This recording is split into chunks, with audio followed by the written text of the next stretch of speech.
was young on Friday Night with Jonathan Ross. But they did a bit that would definitely not get played now. Friday Night with Jonathan Ross was a bit fishy. I can't believe he did it back then, but he had a band called Four Puffs and the Piano. I mean, that would definitely.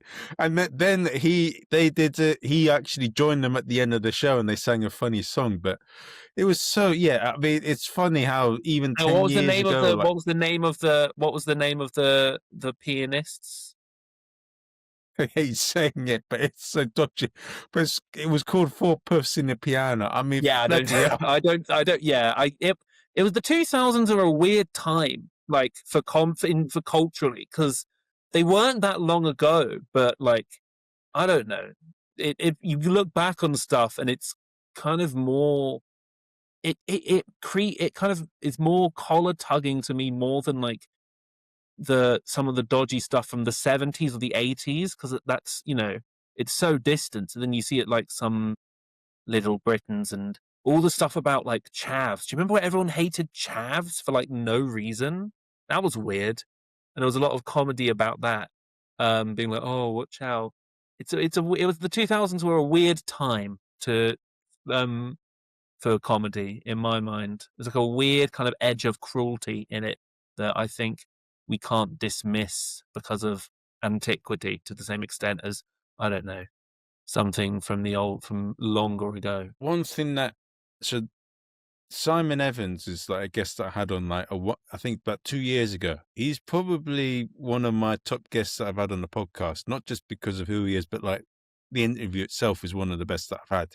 And he said a thing about a lot of times that happens in generations. We'll look on the past generation, say they've gone too far, said this and that. And I think growing up in those sort of times, when you look at like Bernard Manning and some of the jokes they used to have then, like my God, and like even now, like if you look at those jokes with Bernard Manning, then I mean, how could you say that that's not borderline? Because Yeah. there's no understand. There's no. It's just like sounds like someone from I don't know, someone who's got no understanding of a certain culture, just saying a joke and then getting upset that they can't a bad joke, a racist joke, and being, oh, I can't call you this word or that word. Now I'm upset. Yeah. But that's the thing. I mean, that's the thing with comedy is that like it has to evolve. Laughing is such a basic trait. Chimps do it. Probably Neanderthals laughed.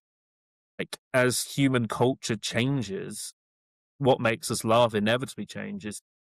People who whinge, oh, you can't say that anymore, miss the point of what we do entirely, which is to reflect what the world is and then kind of transmit that in a way that audiences find humorous. It inevitably evolves with the audience.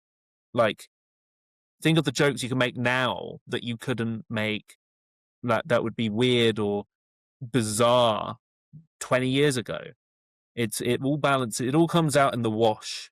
So I'm not a big proponent of, oh, you can't say that anymore, as you say, like people who complain about not being able to say dodgy things. There's other stuff you can say now, and that's what makes it such a beautiful thing to be involved with.